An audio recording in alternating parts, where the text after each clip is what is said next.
I wanted to come on today to wish you all a happy Thanksgiving. It is the Wednesday right before Thanksgiving, and we have been kind of putting everything else on hold so that we can prepare for tomorrow. I've got my turkey brining, so that will be ready tomorrow to put into the oven. We're kind of prepping some of those side dishes and things, and my kids are all making desserts right now. So one way that I kind of take a little bit of the load off of myself is I let them have a contest to see who can do the best dessert, and then we rate it, based on what it looks like and how it tastes. And so that's a really kind of a slick way that I've gotten them to take over the desserts for me for Thanksgiving. So we do that every year. So like I said, we're taking a break from our regular food preservation and everything, but we have still been doing a lot. We've been doing a lot of medicinal tinctures. We've been doing a lot of herbal cough syrups that we've been making. We've been processing apples, so apple pie, also apple sauce, just a lot of stuff. And then of course we've got our goats coming up that are going to be bred. So we're still working hard here. I do feel like we have all been sick. I kind of caught the tail end of a respiratory thing I think that everybody else had. It kind of knocked everybody else down. Nate has had it for, golly, I want to say 3 to 4 weeks. And from what we hear, there is something like that going around. So hopefully he is going to be over that. We have been able to get a few deer this year, so that's good. We're definitely stocking our freezers. But I wanted to share kind of a little story with you guys because we're working so hard here that when this kind of came across my plate, I was just kind of taken aback by it. So I wanted to share it with you guys. So the other day, Nate had put an item on Facebook Marketplace, and now he's on Facebook, I'm not on Facebook, but sometimes I will go on to check to see, if someone's messaged him. We don't sell a lot of stuff on there. This just happened to be an item that he wanted to throw up, so he did.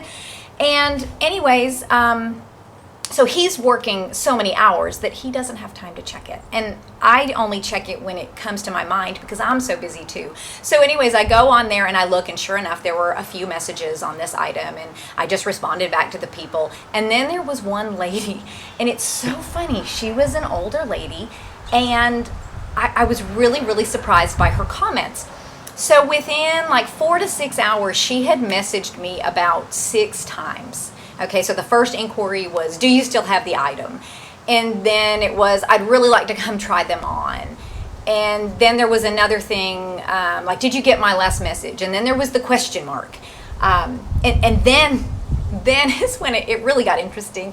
Her last comment was, I don't understand why you put these things on here and then you won't respond to me, and why don't you want to sell me this item? And she was getting really upset. So anyways, I responded back to her and I just said, look, I apologize for not getting back to you. Unfortunately, in this day and age, people want an immediate response, and we're just not afforded that luxury to be on social media or to be checking these things every hour. So, I mean, granted, it had been about 24 hours since she had messaged that. So it just really took me back. It took me by surprise, I should say. I really wasn't expecting anybody to be really up in arms and really angry with us for not responding to them within a 24-hour period about something for sale on Marketplace. And it's so crazy because I think, man, I've got so much going on. Nate is just working so much, trying to provide for us. He will work all day. Then he will come home, have dinner with us. And then he will go back into his home office and work until like 2 or 3 in the morning. And then on the weekends, he's working on the properties, finishing things up or whatever project we have going on. And then meanwhile, here and there, he's fielding emails or fielding calls and, helping this client or that one or whatever. So he's super busy. And then me, I don't have a ton going on in the garden right now. It still does take a little bit of my attention. But I feel like I have been canning so many things lately, and a lot of new recipes too. So that's been kind of fun, but that's taking up my time. So I'm not on social media. I'm not on, I mean, granted, I'm making a video for YouTube right now, but I'm not doing this all the time because I'm busy. I have other things that are taking precedence. My kids, the garden, the food, just whatever. And so I just find it amazing that people just want that immediate response, and they think that you're available at any time. You know, like for my kids' sports teams, right? Like I'll have somebody message me and say, hey, you know, can you get snacks this week for your kids? And I don't even have my phone on me all the time. Sometimes I've even lost it in the house somewhere because I'm not keeping track of it. And so, you know, within 15 minutes you get those question marks, you know?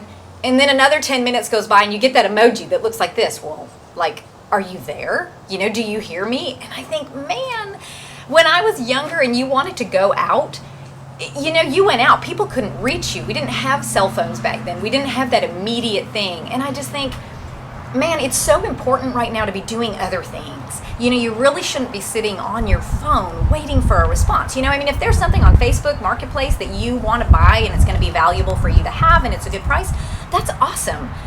But I don't think that you should be just sitting on your phone just waiting for a response immediately, you know, or a text message too. If I text somebody, I mean, in my mind, like I know that they've got other things going on, you know, maybe they're at a doctor's appointment, maybe they're taking care of their kids, maybe they're grocery shopping. I mean, who can just respond at the drop of a hat?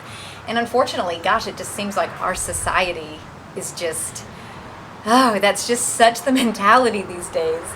But it's really funny. You know, my kids have been reading a book. So Vincent read this book last year called Number the Stars. And then my oldest daughter read it this year. And then my youngest daughter also read it this year because my two older ones were raving about it. They said it was such an amazing book. And if you're not familiar with that book, it is about, I think it is set in Denmark, okay? And it is about when the Germans took control, or the Nazis took control of Denmark. And then they came in and they started going through and trying to find all the Jews to send them to concentration camps. And in the book, it talks about how they're, you know, they don't believe that this stuff would ever really happen. Like, oh, you know, don't worry, honey, they're not going to come looking for us. No one's going to come knock on our door, you know.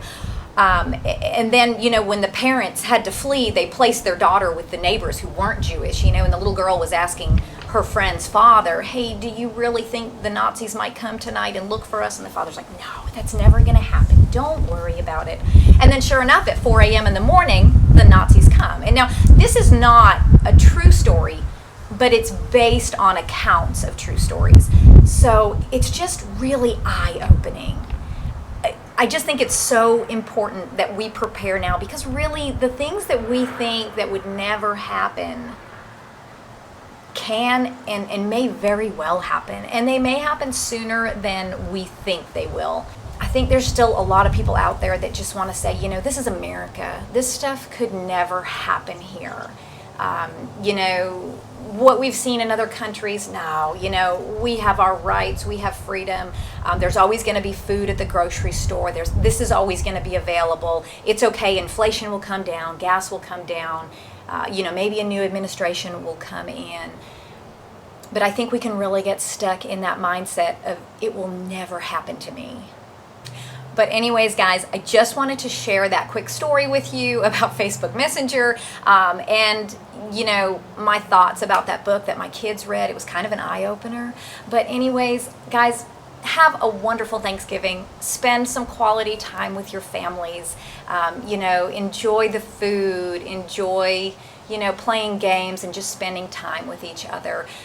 But, you know, just make sure that after the holidays, you know, you're getting right back on track. I think it's so important to make sure that you've got a little extra food in your pantry, a few extra medicine supplies, you know, in case something happens, a few extra packs of socks, and, you know, maybe face cloths, and just those things that you know are going to keep going up in price, because everything's going up in price and it's not going to stop. When they talk about inflation coming down, it's not that the prices are coming down. It's just that the prices aren't going up as fast. But with the way that they calculate their inflation numbers, I don't think that the way that food is going up in price is actually decreasing.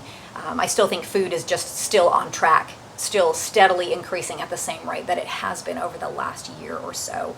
But anyways, you guys, I just wanted to wish you a happy Thanksgiving, tell you my little story and how kind of I just just kind of thought that was a little interesting. But anyways, guys, happy Thanksgiving. Spend some time with your family this holiday. Enjoy them. And thank you guys so much for taking the time to hang out with me today.